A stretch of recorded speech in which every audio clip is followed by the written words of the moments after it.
ایک رات سیدہ عائشہ صدیقہ رضی اللہ تعالیٰ عنہ عرض کرنے لگی، حضور اتنا قیام کرتے ہیں، آپ کی وجہ سے اللہ تبارک و تعالیٰ نے سب کی بخششیں کر دی ہیں، آپ اتنا قیام کرتے ہیں۔ تو میرے حضور نے فرمایا، اے عائشہ کیا میں اپنے رب کا شکر گزار بندہ نہ بنوں؟ سبحان اللہ۔ پتہ یہ چلا کہ اسلام میں اگر شکر گزاری ہے تو وہ اس کے حضور سر کو جھکانا ہے۔ حضرت عمر فاروق اعظم جب دیگر ممالک سے، دیگر علاقوں سے اپنے گورنرز کو بلاتے، ان کی میٹنگ کرتے، تو میٹنگ میں سب سے پہلا سوال گورنر سے ہوتا یہ کہ بتاؤ نماز پڑھتے ہو کہ نہیں پڑھتے؟ امام اعظم ابو حنیفہ رحمہ اللہ فرماتے ہیں کہ بے نمازی کو حاکم وقت جیل میں ڈال دے، یا تو وہ نماز پڑھنا شروع کر دے گا یا وہاں جیل میں پڑے پڑے اس کا انتقال ہو جائے۔ الحمدللہ رب العالمین والصلاة والسلام علی سید الانبیاء والمرسلین، اما بعد فاعوذ باللہ من الشیطان الرجیم، بسم اللہ الرحمن الرحیم۔ قال اللہ تبارک و تعالی فی کلام المجید و فرقان الحمید، ان الصلاۃ کانت علی المؤمنین کتابا موقوتا، صدق اللہ العظیم۔ قال اللہ تبارک و تعالی فی شان حبیبہ مخبرا و آمرا، ان اللہ و ملائکتہ یصلون علی النبی یا ایھا الذین آمنوا صلوا علیہ وسلموا تسلیما۔ درود پاک پڑھیے، الصلاۃ والسلام علیک یا رسول اللہ وعلی آلک واصحابک یا حبیب اللہ، الصلاۃ والسلام علیک یا نبی اللہ وعلی آلک واصحابک یا خاتم النبیین۔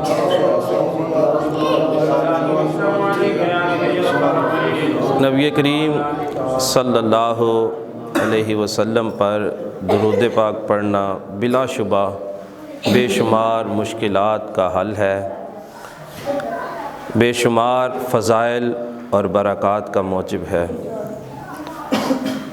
رسول اللہ صلی اللہ علیہ وسلم آپ نے ارشاد فرمایا کہ جو شخص دنیا میں کثرت کے ساتھ مجھ پر درود پڑھے گا، کل بروز قیامت میرے قریب ترین وہی شخص ہوگا۔ سبحان اللہ، سبحان اللہ۔ تو لہٰذا درود پاک جو ہے اس کو اپنا ورد اور وظیفہ بنا لیں۔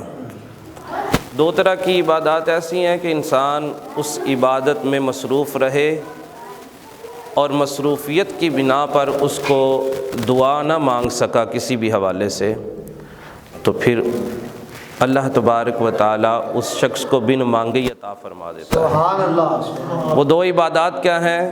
ایک قرآن مجید کی تلاوت، قرآن مجید کی تلاوت میں انسان مصروف رہا اور مصروفیت کی بنا پر بعد میں دعا نہ مانگ سکا، اللہ بن مانگے عطا فرما دے گا۔ سبحان اللہ۔ اور دوسرا ہے درود پاک، درود پاک کی کثرت کرتا رہا، درود پاک پڑھتا رہا، حتیٰ کہ دعا نہ مانگ سکا تو اللہ بن مانگے عطا فرما دے گا۔ تو لہٰذا درود پاک جو ہے اس کو اپنا ورد اور وظیفہ ہمیں بنا لینا چاہیے۔ وہ مسلمانوں پر مقررہ وقت میں فرض کیا ہے۔ سبحان اللہ۔ نماز یہ وہ عبادت ہے کہ جس عبادت کا تحفہ اللہ تبارک و تعالیٰ نے اپنے حبیب کو عطا فرمایا تھا۔ سبحان اللہ۔ دیکھیں کوئی ہمارا پیارا ہمارے پاس آئے اور وہ تحفہ جو ہمیں پسند آتا ہے، وہ تحفہ جس کو ہم پسند کرتے ہیں، ہم اسی کو وہی تحفہ جو ہے وہ دیتے ہیں۔ اپنا پسندیدہ تحفہ ہی دیا جاتا ہے کسی پیارے کو، کسی محبوب کو اپنا پسندیدہ تحفہ ہی دیا جاتا ہے۔ تو کیا اللہ تبارک و تعالیٰ کے اور اس کے محبوب کے بارے میں کیا ہمارا خیال ہے کہ اللہ نے کیسا تحفہ دیا ہوگا اپنے حبیب کو؟ اور پھر معراج کی رات دیکھیں، دیگر عبادات جو ہے نا وہ جب فرض ہوئی ہیں تو اللہ تبارک و تعالیٰ نے قرآن مجید میں آیت مبارکہ نازل فرما دی، جبریل امین آیت لے کر کے حضور کی بارگاہ میں حاضر ہو گئے کہ بھئی فلاں عبادت فرض ہو گئی ہے، کتب علیکم الصیام، تم پر روزے فرض ہو گئے۔ مگر جب نماز کی فرضیت کی بات تھی اللہ نے معراج پہ عرش پہ بلا کے نماز کو فرض کیا ہے۔ سبحان اللہ۔ یہ کوئی چھوٹی بات نہیں، یہ نماز کی اہمیت کا اندازہ یہاں سے لگایا جا سکتا ہے کہ کہاں بلا کے نماز کا تحفہ دیا، کہاں بلا کے نماز کی فرضیت جو ہے وہ عطا فرمائی ہے۔ اور علماء نے لکھا کہ جب رسول اللہ صلی اللہ علیہ وسلم اللہ کی بارگاہ میں حاضری کے لیے جا رہے ہیں، پہلے آسمان پہ فرشتوں کو دیکھا، دوسرے پہ، تیسرے پہ، الغرض ساتوں آسمان پہ جب فرشتوں کو دیکھا، کوئی سجدہ کر رہا ہے، سارے سجدے میں ہیں، کوئی ساری رکوع کر رہے ہیں، کوئی ساری قیام کر رہے ہیں، کوئی اللہ تبارک و تعالیٰ کی عبادت اس حالت میں کر رہے ہیں کہ وہ سارے التحیات یعنی تشہد کی صورت میں بیٹھے ہوئے ہیں۔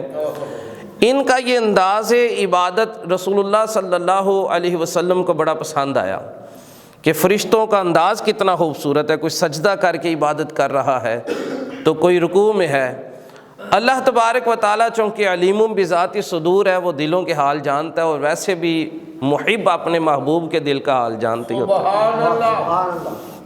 تو رسول اللہ صلی اللہ علیہ وسلم کو یہ عبادت بڑی پسند آئی۔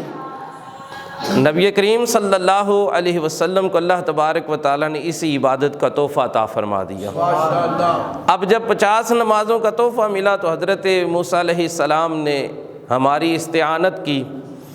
موسیٰ علیہ السلام نے اس امت پر رحم کھاتے ہوئے حضور کی بارگاہ میں عرض کیا کہ حضور اللہ کی بارگاہ میں عرض کریں کہ ان نمازوں کو کم کروا لیں۔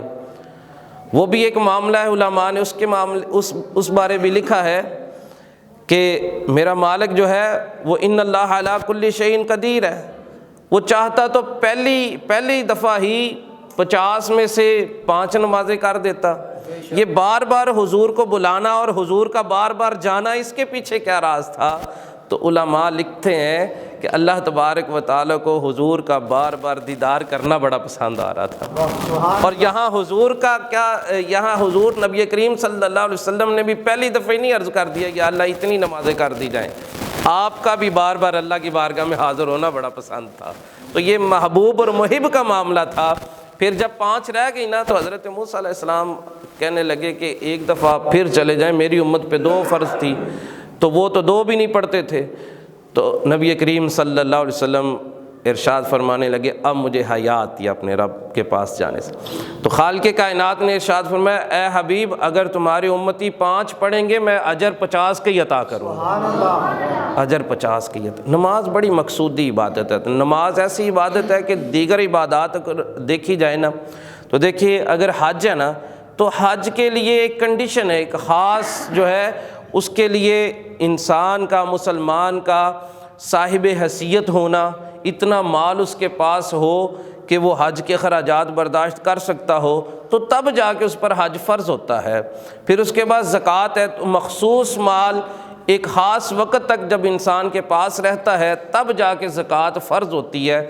آپ جتنی بھی عبادات کو دیکھ لیں ان کے لیے کچھ ٹرمز اینڈ کنڈیشنز ہیں، مگر نماز ہر حال میں فرض رکھی گئی ہے۔ سبحان اللہ۔ نماز فرض کی گئی ہے۔ نماز کے بارے میں یہاں تک فرمایا گیا کہ اگر نماز کھڑے ہو کے نہیں پڑھ سکتے تو بیٹھ کے پڑھ لو، اگر بیٹھ کے نہیں پڑھ سکتے تو پھر لیٹ کے پڑھ لو، کروٹ کے بل پڑھ لو، اور اگر کروٹ میں بھی نہیں پڑھ سکتے تو پھر اشارے سے پڑھو، نماز پڑھنی ضرور ہے۔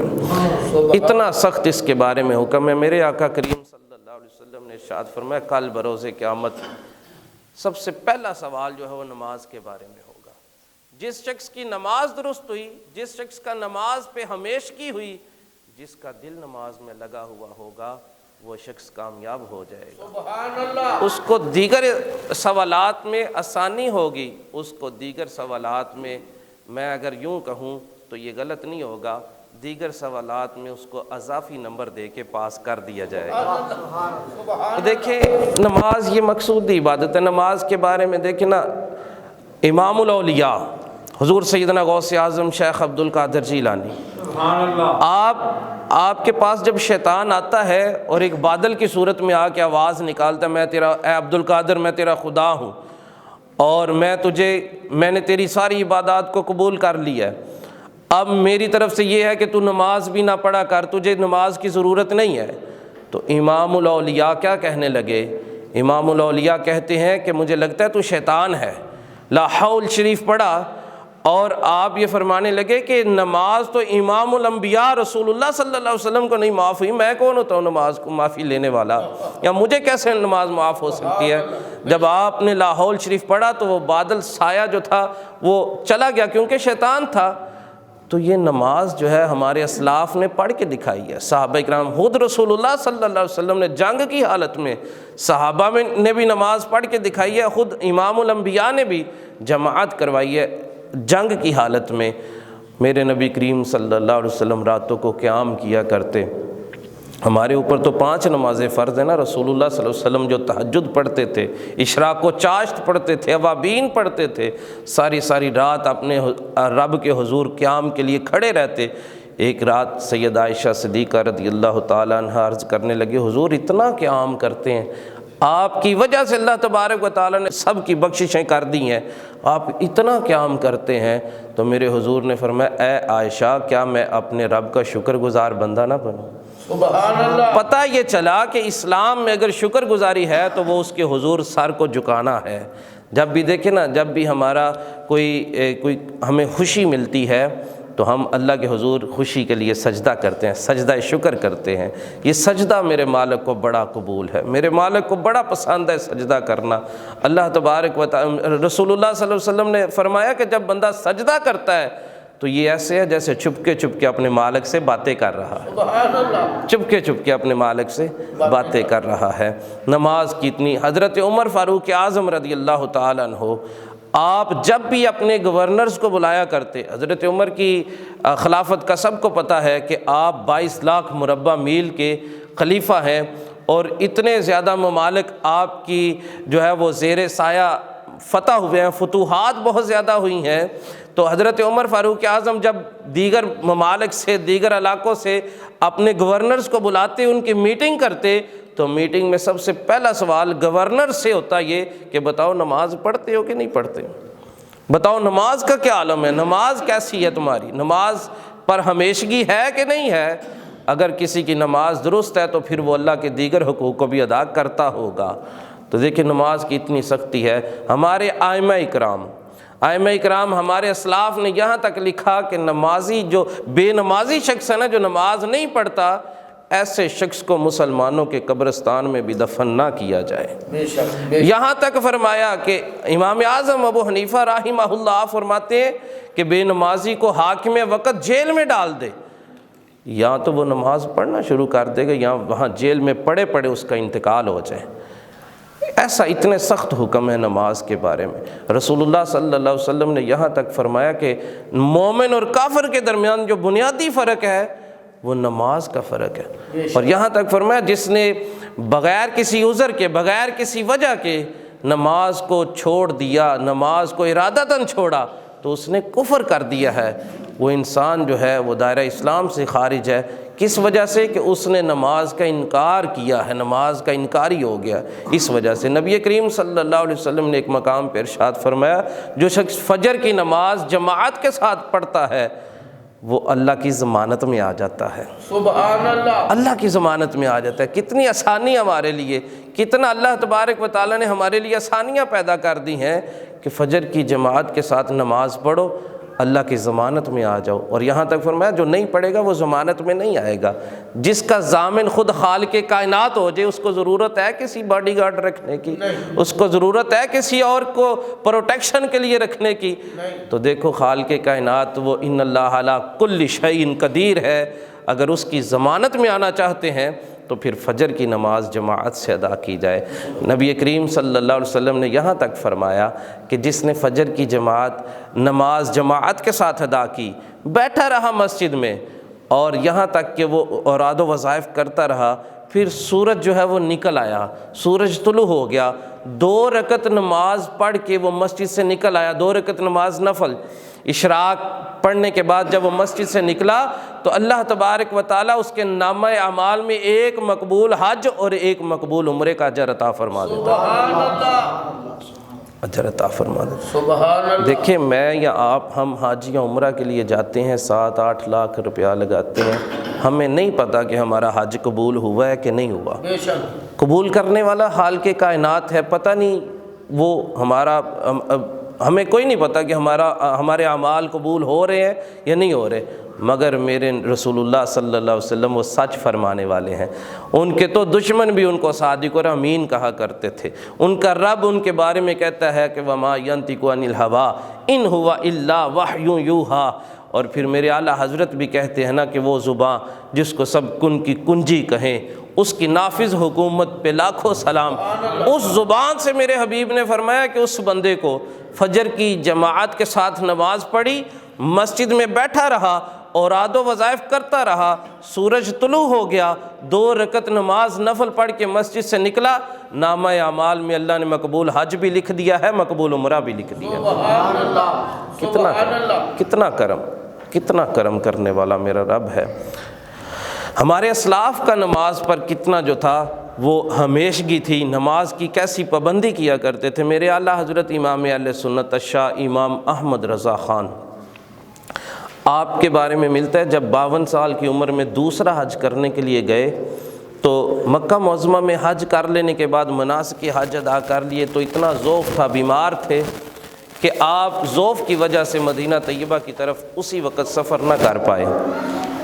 جب طبیعت کچھ جو ہے وہ آرام آیا، کچھ طبیعت میں کچھ دیکھا کہ اب میں سفر کرنے کے قابل ہوں، تو پھر قافلہ صبح مدینہ کے لیے روانہ ہو گیا۔ سبحان اللہ، اب مدینہ طیبہ کی طرف سفر ہے، ایک مقام پہ جا کر کے رکتے ہیں اور پھر وہاں سے جو ہے وہ اونٹ کا سفر شروع ہوا۔ پہلے جو ہے وہ کشتی پہ سفر تھا، پھر اونٹ کے ذریعے سفر شروع ہوا۔ تو یہ جو اونٹ والے تھے، یہ جب مدینہ طیبہ کے قریب پہنچے نا تو اونٹ کا جو چلانے والے لوگ تھے ان سے کہا گیا بھئی فجر کی نماز کا وقت ہے تو لہٰذا یہاں پہ روک لو تاکہ فجر کی جماعت جو ہے وہ نماز جماعت کے ساتھ ادا کر لی جائے، اور اگر نہیں روکو گے تو پھر مدینہ طیبہ جاتے جاتے رستے میں یہ نماز قضا ہو جائے گی۔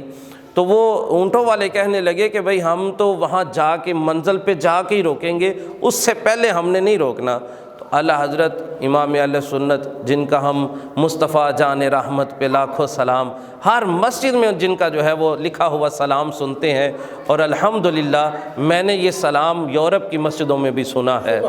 تو اعلیٰ حضرت آپ کہنے لگے بھائی ہمیں اتار دو یہیں پہ، ہم نہیں جاتے تمہارے ساتھ، ہمارا رب تبارک و تعالی ہمارے لیے آسانی پیدا کر دے گا۔ ہاں ہمیں معلوم ہے کہ کوئی بھی نہیں ملتا یہاں پہ اونٹوں والا، اور نہ ہی یہاں سے سفر کرنا اتنا آسان ہے، اور ہاں ہمیں بھی یہ معلوم بھی ہے کہ میں اتنا ضعیف یعنی اتنا کمزور ہو چکا ہوں کہ میں پیدل سفر نہیں کر سکتا، مگر میں یہ گوارا نہیں کرتا کہ میری نماز قضا ہو اور میں حضور کی بارگاہ میں حاضر ہو جاؤں۔ اس حالت میں حضور کی بارگاہ میں حاضر ہوں کہ میری نماز قضا ہو، مجھے یہیں پہ اتار دو۔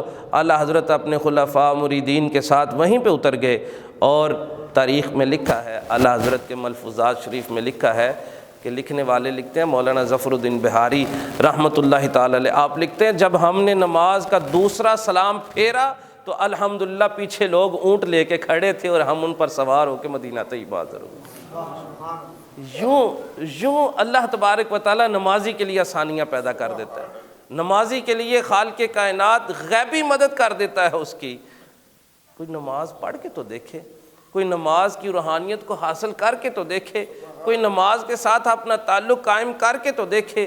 افسوس کہ آج ہم نے طرح طرح کے بہانے گاڑ لیے ہیں، طرح طرح کے عذر، سیلف میڈ عذر ہیں، ہمارے خود سے بنائے ہوئے عذر ہیں کہ جی میں نے تو دودھ لانا ہوتا ہے، میں نے یہ کرنا ہوتا ہے، میں نے فلاں بچوں کو چھوڑنے جانا ہوتا ہے، اس وقت تو میں یہ کام کر رہا ہوتا ہوں۔ نہ کوئی عذر نہیں سنا جانا۔ میرے نبی پاک صلی اللہ علیہ وسلم کے ایک صحابی جو نبینا تھے، حضرت عبداللہ ابن ام مکتوم رضی اللہ تعالیٰ عنہ، آپ نبینا تھے، اور 6 کتابوں میں مختلف قسم کے آپ نے حضور صلی اللہ علیہ وسلم سے جو عرض کیا تھا وہ لکھے ہوئے ہیں۔ کبھی حضور کی بارگاہ میں عرض کرتے، حضور میں نبینا ہوں، مجھے آنکھوں سے نظر نہیں آتا میرے کریم، کیا میں گھر پہ نماز پڑھ لیا کروں؟ حضور نے فرمایا نہیں۔ اذان کی آواز آتی ہے؟ جی آتی ہے، تو پھر مسجد میں آ کے پڑھنا ہے۔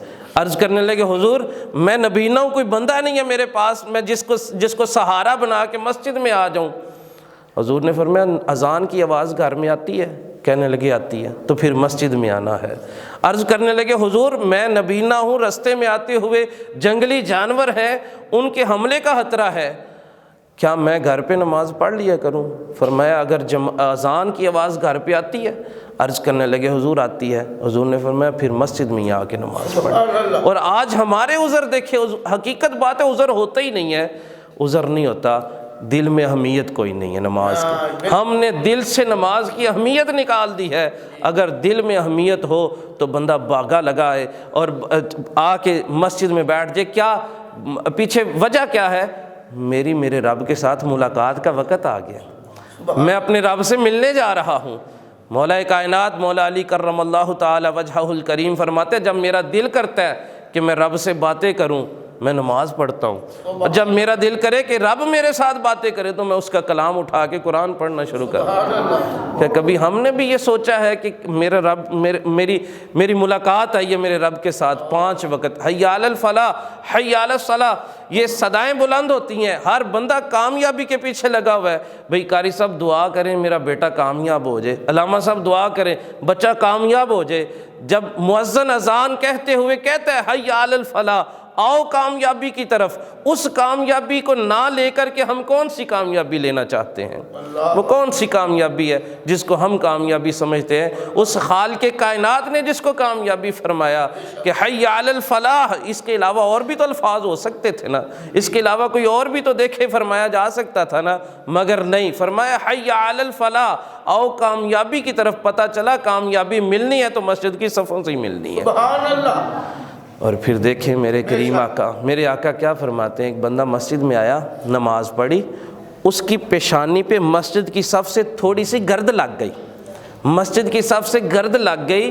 خالق کائنات کے حبیب اور میرے اور آپ کے آقا نبی رحمت صلی اللہ علیہ وسلم کیا فرماتے؟ کہتے ہیں جب تک اس کے پیشانی پہ وہ گرد لگی رہے گی اللہ کے معصوم فرشتے اس کے لیے مغفرت کی دعا مانگتے ہیں۔ سبحان اللہ۔ اسی لیے تو علماء کہتے ہیں جب نماز پڑھیں تو فوراً سے یہ گرد جو ہے یہ نہیں جھاڑ دینی چاہیے، فرشتے دعا مانگتے رہتے ہیں ہمارے لیے مغفرت کی دعا۔ تو جس کے لیے اللہ کے فرشتے معصوم فرشتے مغفرت کی دعا مانگے، کیا اس کی مغفرت نہیں ہوگی؟ ہو جائے گی۔ پھر آخری بات عرض کرتا ہوں، میرے آقا کریم صلی اللہ علیہ وسلم کتنے لجپال نبی، کہتے 40 دن جس بندے نے اللہ کی رضا کے لیے اخلاص کے ساتھ 5 نمازیں تکبیر اولیٰ کے ساتھ ادا کی ہیں، پہلی تکبیر تحریمہ کے ساتھ 5 نمازیں 40 دن اللہ کی رضا کے لیے جس نے مسجد میں ادا کی ہیں، نبی کریم صلی اللہ علیہ وسلم فرماتے ہیں اس کے لیے 2 طرح کے اجر ہیں۔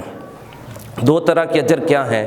پہلا اجر یہ ہے کہ جتنی دیر وہ شخص زندہ رہے گا کبھی بھی وہ منافق نہیں ہو سکتا، اللہ اس کے دل سے نفاق کو نکال دیتا ہے، وہ منافق نہیں ہو سکتا۔ اور دوسری چیز جب دنیا سے جائے گا جاتے ہی اللہ اس کی بخشش کر دے گا، اللہ اس کی مغفرت فرما دے گا۔ اب یہاں سے ایک اور بات میں عرض کیا کرتا ہوں، وہ یہ کہ یہ تو نمازی کے بارے میں فرمایا جا رہا ہے جو نماز پڑھے گا آ کے 5 وقت کی، اور وہ جو ہے وہ تکبیر اولیٰ کے ساتھ پڑھے گا اور 40 دن تک پڑھتا رہے گا، اور پھر اس کو یہ اجر ملے گا کہ وہ اس کے دل سے نفاق کو نکال دیا جائے گا، اس کی بخشش کر دی جائے گی۔ تو پھر جو امام پڑھا رہا ہے اس کا کیا عالم ہوگا؟ سبحان اللہ۔ ہم سب سے پہلا ہمارے ہاں اعتراض امام پہ کیا جاتا ہے، جی امام صاحب آپ لیٹ ہو جاتے ہیں، امام صاحب آپ یہ دیکھو، نمازی جس کی نماز جس کی وجہ سے پچھلے نمازی کو 27 نمازوں کا اجر مل رہا ہے، جس امام کے آگے کھڑے ہونے کی وجہ سے پچھلے نمازیوں کو 27 نمازوں کا ثواب مل رہا ہے، اس امام کا کیا عالم ہوگا؟ اور جس کی وجہ سے لوگوں کی بخششیں ہو رہی ہیں، جس کی وجہ سے لوگوں کے دلوں سے نفاق نکالا جا رہا ہے، آج ہم اگر اسی امام پہ انگلی اٹھائیں تو پھر ہمیں انگلی اٹھانے سے پہلے یہ سوچ لینا چاہیے کہ اس کے پیچھے کھڑے ہونے والوں کی شان اور عظمت کتنی ہے تو اس کی اپنی عظمت کتنی ہوگی۔ اللہ تبارک و تعالی ہمیں ائمہ اکرام کے ساتھ محبت کرنے کی بھی توفیق عطا فرمائے، ہمیں اپنے ائمہ اکرام جو ہیں ان کی عظمت کو پہچاننے کی توفیق عطا فرمائے۔ کل بروز قیامت جب رسول اللہ صلی اللہ علیہ وسلم حوض کوثر پہ اپنی امتیوں کو جام بھر بھر کے پلا رہے ہوں گے، جب امت کا امام آئے گا نا، جب عالم دین آئے گا تو حضور وہ پیالہ جو ہے وہ سائیڈ پہ رکھ دیں گے، اپنے دست اقدس کے ساتھ اس کو سیراب کریں گے۔ لوگ عرض کریں گے حضور ہمیں تو پیالے کے ساتھ سیراب کیا گیا، اس شخص کو اپنے نورانی ہاتھوں کے ساتھ کیسے؟ تو حضور فرمائیں گے جب یہ لوگ دنیا بنانے کے لیے، جب یہ اپنے کاروبار چمکانے کے لگے ہوئے تھے، یہ مصلی پہ کھڑا ہو کے میرے امتیوں کو نماز پڑھایا کرتا تھا، یہ مصلی پہ کھڑا ہو کے میرے دین کا درس دیا کرتا تھا، یہ مصلی پہ جو ہے وہ میری طرف بلایا کرتا تھا۔ تو دیکھیں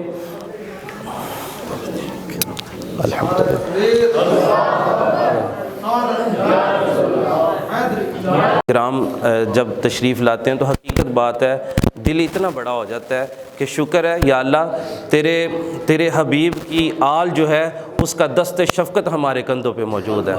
حقیقت بات ہے شاہ جی جب تشریف لاتے ہیں تو بڑا سہارا ملتا ہے۔ اور جب سید پاک تشریف لے آئے ہیں تو میں ایک اور بات عرض کر دوں کہ میرے امام حسین نے کربلا کی سرزمین پر سجدہ کر کے بھی ہمیں درس دے دیا کہ چاہے کربلا کے منظر بھی ہو پھر بھی نماز جو ہے وہ اس کی کوئی چھوٹ نہیں ہے۔ تو لہٰذا ہم نماز پہ بات کر رہے تھے۔ اللہ تبارک و تعالی ہمیں پکا سچا نمازی بنائے، نماز پہ ہمیشگی جو ہے اس کو اپنا معمول بنا لیں۔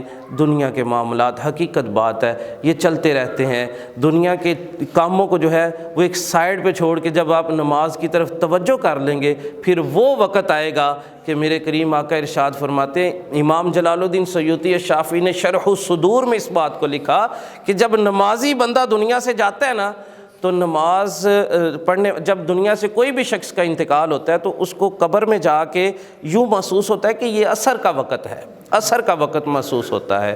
تو جب وہ قبر میں جائے گا نمازی آدمی، نماز پڑھنے والا جس کو نماز کی لگن تھی، جس کا دل مسجد میں لگا رہتا تھا، اور یہ میں ضمناً عرض کر دوں کہ حضور نے فرمایا جس شخص کا دل مسجد میں لگا رہتا ہے اللہ کل بروز قیامت اس کو اپنی عرش کا سایہ عطا فرمائے گا۔ تو یہ دل نہیں مسجد میں لگ جانا مطلب یار 10 منٹ رہ گئے ہیں جا کے اذان پڑھنی ہے، 10 منٹ رہ گئے میں جماعت کا وقت ہو رہا ہے، تو مؤذن بھی مؤذن کا دل بھی مسجد میں لگا رہتا ہے، چاہے جہاں پہ بھی چلا جائے، کام پہ بھی چلا جائے، اس کا دل مسجد میں لگا رہتا ہے، یار میں نے مسجد جا کے جھاڑو لگانا ہے، یار میں نے مسجد جا کے صفیں سیدھی کرنی ہے، کیوں کہ نماز کا وقت ہونے والا ہے۔ تو حضور نے فرمایا اس کو اللہ کل بروز قیامت عرش کا سایہ عطا فرمائے گا۔ خیر میں وہ عرض کر رہا تھا کہ جب نمازی آدمی قبر میں جاتا ہے فرشتے اٹھاتے ہیں، اس کو محسوس ہوتا ہے کہ عصر کا وقت ہے، وہ فوراً بازو اوپر کر رہا ہوتا ہے اور کہتا ہے مجھے عصر پڑھ لینے دو پھر تمہارے سوالوں کا جواب دیتا ہوں۔ اس کے اسی سوال میں، اسی بات میں اس کے سارے سوالوں کا جواب فرشتوں کو مل جاتا ہے۔ تو دیکھیں نمازی آدمی اگر کوئی نماز پڑھنے والا ہو تو جس کے دل میں نماز کی اہمیت ہو تو ہمیں چاہیے کہ ہم اپنے بچوں کو نمازی بنائیں، ہم خود نماز پڑھیں، ہم گھر والوں کو نماز کی تلقین کریں۔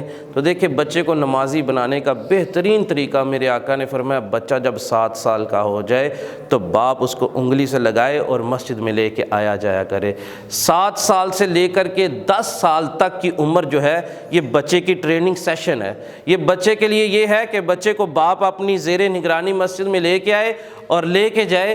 جب 3 سال تک یہ ٹریننگ کروا لے گا بچے کو تو پھر ممکن ہی نہیں ہے کہ بچے کی کوئی نماز قضا ہو، پھر ممکن ہی نہیں ہے۔ تو ہم افسوس سے کہنا پڑتا ہے کہ بچے کو اس ٹریننگ سیشن میں نہ باپ نماز پڑھا پاتا ہے، نہ بچے کو کسی طریقے سے مسجد بھیجا جاتا ہے، اور بعد میں جب وہ بڑا ہو جاتا ہے اور بے نمازی ہوتا ہے ہم لاکھ کہتے رہیں کیونکہ اس کا وقت گزر گیا نا، جب اس کو نمازی بنانا تھا وہ وقت ہی گزر گیا۔ اب وہ ہے وہ کبھی نماز پڑھ لی تو کبھی نہ پڑھی۔ وہ علامہ اقبال نے بھی کہا تھا نا کہ مسجد تو بنا دی شب بھر میں ایمان کی حرارت والوں نے، من اپنا پرانا پاپی ہے برسوں سے نمازی بن نہ سکا، اور نماز کی طرف آ جاتے ہیں۔ اپنے بچوں کو نمازی بنائیں، خود نماز پر جو ہے وہ پہرا دیں نماز پر، اور اپنے گھروں میں بھی نماز کا جو ہے وہ تلقین کیا کریں۔ اللہ تبارک و تعالی ہماری ان ٹوٹی پھوٹی عبادات کو اپنی بارگاہ میں شرف قبولیت عطا فرمائے۔ وما علینا الا البلاغ۔